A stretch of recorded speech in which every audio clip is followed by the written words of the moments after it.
স্বাধীনতার ৫৩তম বর্ষপূর্তি উদযাপনে এক অনন্য নজির গড়লেন প্রবাসী বাংলাদেশি স্টুডেন্ট পাইলট ফাহিম চৌধুরী। বিজয় দিবস উপলক্ষে নিউ ইয়র্কের আকাশে প্লেন উড়িয়ে এঁকেছেন বাংলাদেশের মানচিত্র।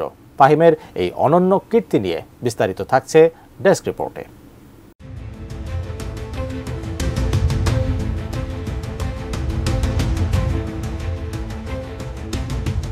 বিজয়ের ৫৩তম বর্ষপূর্তি উদযাপন উপলক্ষে রিপাবলিক বিমানবন্দর থেকে প্লেন উড়িয়ে নিউ ইয়র্কের আকাশে বাংলাদেশের মানচিত্র আঁকলেন বাংলাদেশি স্টুডেন্ট পাইলট ফাহিম চৌধুরী।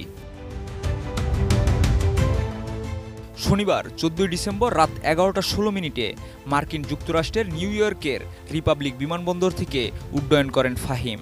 বাংলাদেশের মানচিত্রের ম্যাপ তৈরি করতে তাকে প্রায় ২ ঘন্টা ৩৮ মিনিট আকাশে উড়তে হয়েছে। রাত ১টা ৫৪ ফ্লাইটটি নিরাপদে অবতরণ করে। ডিজাইন, এলিগেন্স, বিউটি, সেরা পণ্য সবার জন্য জেভিকো। সেসনা 172 ব্র্যান্ডের একটি এয়ারক্রাফট দিয়ে এই ফ্লাইটটি পরিচালনা করেন ফাহিম। এ কাজে তাকে সহযোগিতা করেছেন তার বন্ধু আসাদ আব্দুল্লাহ। ফাহিমের আকাশে আঁকা মানচিত্রটি মুহূর্তের মধ্যে বিভিন্ন মাধ্যমে ছড়িয়ে পড়লে বাংলাদেশ সহ বিশ্বের নানা দেশ থেকে প্রশংসা পাওয়া শুরু করেন তিনি। ফাহিম বাংলাদেশের গ্যালাক্সি ফ্লাইং একাডেমি থেকে প্রাইভেট পাইলট লাইসেন্স অর্জন করেছেন এবং বর্তমানে মার্কিন যুক্তরাষ্ট্রে কমার্শিয়াল পাইলট লাইসেন্সের জন্য প্রশিক্ষণ নিচ্ছেন।